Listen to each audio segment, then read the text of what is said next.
the northern neighbors of the Greeks, and their tribe was a really interesting one. Their primary god was Dionysius, the god of the wine. So simply imagine what they will do all the time, grrr, drinking some wine.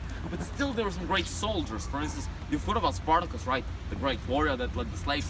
Well, he was a Thracian as well, so simply imagine these Thracians had everything they needed, being great wine drinkers, great soldiers. So they lived here, separated on these small tribes. And in fact, there was that small tribe called the Serdis that established the first city here that was called Serdica, named after the name of their tribe. So you can imagine what kind of life they had. They were drinking all the time wine, fighting with each other, paradise. But then in the 1st century AD, the Roman Empire expanded and quite easily conquered all these territories, because the Thracians were too busy fighting with each other than defending their territories. So it all became a part of the Roman Empire. And then the poor Thracians began paying taxes to the evil Romans, which actually marked the beginning of that vast Roman period of these lands, in which a very important moment for the city itself was the rule of the Emperor Constantine I the Great. He was mad about the city. He would say, Serdica me Roma est, which in Latin means, Serdica is my Rome. So he was actually so mad about it that he even thought about moving the capital of the Roman Empire, Rome, to here, to back then Serdica. But he eventually chose Constantinople because of the harbor and the more strategic place. But even though being so mad about it, he made that entire region here a very important administrative center, which later attracted lots of Slavic tribes migrating from the north. And here later in the 7th century AD settled down the ancient Bulgarians, our guys. So once they came here, they saw these beautiful lands and they said, "Ah!" Which translated in English means, "Oh, how beautiful it is here. Let's establish Bulgaria." They fell in love with these places. But then it was a really difficult task, because all these lands here were in the boundaries of the Eastern Roman Empire, which we now call the Byzantine Empire. That's basically the nowadays Greeks that were quite well organized, so it wasn't so easy to defeat them.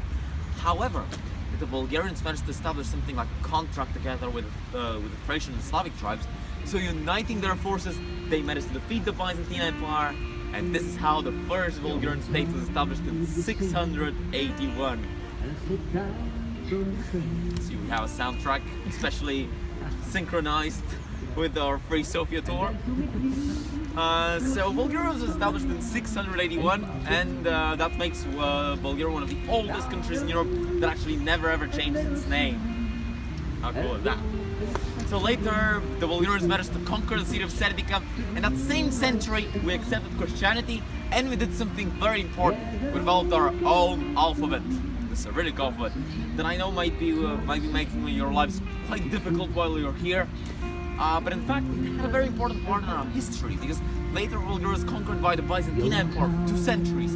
Then the Bulgarian state was restored to be conquered again by the Ottoman Empire, this time for 5 centuries. And some people are saying that it was some really difficult times for Bulgarians. You know, that Ottoman culture is completely different from ours. But then, due to that alphabet we had, the Bulgarian spirit was preserved. So later, as a result of the war between Russia and the Ottoman Empire in 1878, Bulgaria was finally liberated. So the third Bulgarian state was established. Now, unfortunately, during that third Bulgarian state, we had some terrible politicians. They made us lose almost all of the wars here on the Balkan Peninsula, including the First and the Second World War. Then as a result of that, we became a satellite of the Soviet Union. Actually, no, we're never a part of it. We're something like the greatest supporters of the USSR. So that's why we have so many buildings in their style. We're going to speak about them later.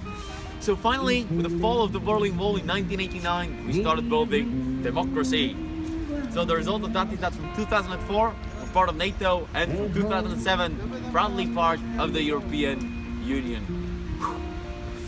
So guys, that was briefly 6,000 years of history. And I really hope you remembered something, because quite useful, we walk around and see all these buildings from different epochs.